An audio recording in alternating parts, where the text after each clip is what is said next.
The first time his mother called me the maid, she was smiling. That is the part one have never forgotten.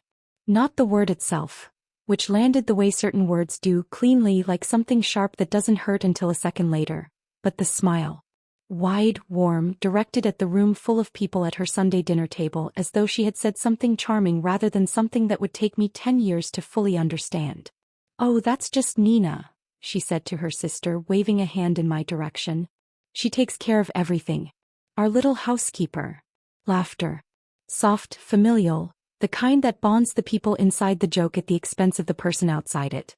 My husband Thomas looked at his wine glass. I looked at nothing in particular and kept my hands very still in my lap. That was the first time. It was not the last.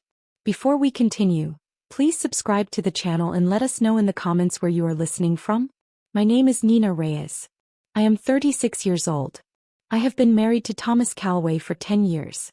And the afternoon his family sat around a conference table and needed one signature to save everything they had. One signature on one document from one person. That person was me. Not Thomas. Not his mother Dorothy. Not his brother Patrick, who had managed the family investment portfolio for 7 years and somehow lost the thread of it. Me. The maid. Thomas and I met when I was 24 and he was 26. We were at the same graduate program. He was finishing an MBA. I was in my second year of a finance degree that I had worked 2 jobs to fund because my family did not have the kind of money that pays for graduate school without a conversation. I graduated with honors. Thomas graduated and went to work at his family's investment firm, Calloway Capital, which his grandfather had founded and which had operated for 40 years on the particular combination of old money confidence and selective competence that sustains certain firms long past the point where pure performance would have finished them. I went to work at a mid-sized asset management firm across the city. Quietly. Without announcement. Building a career in fixed income analysis that I found genuinely interesting and that I was, without making a large point of it, quite good at. When Thomas and I married, Dorothy Calloway welcomed me into the family with the particular warmth of a woman who has already decided what you are and is simply waiting for you to confirm it. I was the daughter-in-law who worked. Who cooked at family gatherings because I genuinely enjoyed it. Who remembered birthdays and organized holidays and handled the 100 invisible logistics that keep a family's social life running smoothly. I was useful. Dorothy made sure I understood that usefulness and belonging were not the same thing. The maid comment became a pattern. Sometimes it was direct. "Nina, can you clear these plates? You're so good at that." And sometimes it was structural, the way I was excluded from conversations about the family business. The way my professional opinion was never sought even in rooms where my professional knowledge was directly relevant. The way Thomas's family spoke to me as though I were staff they liked rather than family they respected. Thomas noticed. I know he noticed because I saw him notice. The slight tightening around his eyes. The almost interruption that never quite arrived. He loved me. He was also, in the way of people raised in strong family cultures, deeply reluctant to disturb the peace of the room he had grown up in. I did not push him. I had long since learned that asking someone to choose between their origin and their present is a conversation that rarely ends well. Instead, I did what I have always done when something cannot be immediately changed. I documented. I built. I waited. My career grew quietly and steadily in the way that careers grow when the person pursuing them is not spending energy managing other people's perceptions of them. By year 4 of our marriage, I was a senior analyst. By year 7, a portfolio manager. By year 9, I was managing $340 million in fixed income assets for institutional clients and had been asked twice to present at industry conferences, which I had done both times without mentioning it at family dinners because I had learned that mentioning my work at family dinners produced either silence or a pivot to Patrick's latest initiative at Calloway Capital. Patrick's initiatives at Calloway Capital had, over 7 years, produced mixed results that I will not characterize further except to say that by the time I became a portfolio manager, the family firm was carrying losses it could not publicly acknowledge and a portfolio restructuring it could not afford to fund alone. Thomas told me on a Thursday evening in October. He sat across from me at our kitchen table with the expression of a man who has been carrying something heavy for longer than he should have and has finally accepted he cannot carry it alone. The firm needed capital. A significant injection, $2.1 million, to restructure the underperforming positions before the end of the fiscal year. Without it, the losses would need to be disclosed to their limited partners in a way that would likely end the firm permanently. He told me the family had explored every option. Banks, private investors, extended family. Then he told me that the only viable path they had identified involved a financial instrument that required the signature of both spouses. Because 4 years earlier, without fully understanding the implications, I had been added to a joint investment vehicle that Thomas's father had structured before he passed.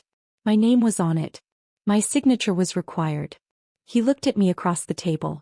"Mom is going to ask you," he said quietly. "I wanted you to hear it from me first." I looked at my husband. At the kitchen we had built together. At the life that existed on this side of the dinner table, separate from the one where I cleared plates and smiled at jokes made at my expense.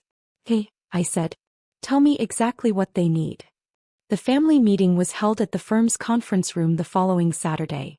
Dorothy, Patrick, Thomas, 2 attorneys and me, Nina, the maid, seated at the head of the table because I had arrived first and no one had thought to redirect me. Dorothy presented the situation with the dignity of a woman who has spent her life being in charge and finds asking for help physically uncomfortable. She explained the restructuring. She explained the instrument. She explained, carefully and without meeting my eyes, that my signature was the final piece required. Then she looked at me. For the first time in 10 years she looked at me the way you look at someone whose answer matters. I let the silence sit for a moment. Not cruelly. Just long enough for it to mean something. "I have some questions," I said. I had prepared 12. Specific, technical, the kind that come from 9 years of fixed income experience and a very clear understanding of what I was being asked to sign and what the downstream implications were. I asked all 12. The attorneys answered 8. Patrick answered 3 incorrectly, which I noted without comment. Dorothy answered none because she did not know the answers, which told me something important about how the firm had been run. When I finished, I placed my own document on the table. 2 pages. Prepared by my attorney the previous evening. "I'm willing to sign," I said. "Under these conditions." The conditions were reasonable. Formal acknowledgement of my contribution in the firm's restructuring documents. A seat on the advisory board for the duration of the restructuring period. And one additional clause which my attorney had suggested and which I had agreed to immediately. A written commitment from the firm that all future decisions involving the joint investment vehicle would require my consultation and consent. Dorothy read the document. Her expression moved through several stages. Patrick looked at Thomas. Thomas looked at me with something in his eyes I had not seen before. Not surprise exactly, but recognition. The specific recognition of a person seeing someone they love clearly, perhaps for the first time. Dorothy looked up from the document. "You prepared this," she said. "Last night," I said. "Yes." A long pause. "You could have just signed," she said. "I could have," I agreed. "But I've been signing things quietly for 10 years. I thought it was time to sign something that said something back." Dorothy looked at me for a long moment. Then she picked up her pen and signed my document first, before the restructuring papers, before anything else, with the particular deliberateness of a woman making a decision she knows is correct even if it is not comfortable. "Welcome to the table," she said quietly. It was not an apology. Dorothy Calloway is not built for direct apology. But it was the first time in 10 years she had said my name without a smile attached to it that meant something else. I signed the restructuring document. The firm was saved. The advisory board position began the following month. I still cook at family dinners sometimes. Because I genuinely enjoy it. Not because I am useful, but because the food is good and the kitchen is warm and I have earned the right to be in every room of that family's life on my own terms. The word maid has not been used since that Saturday. I do not think it will be again.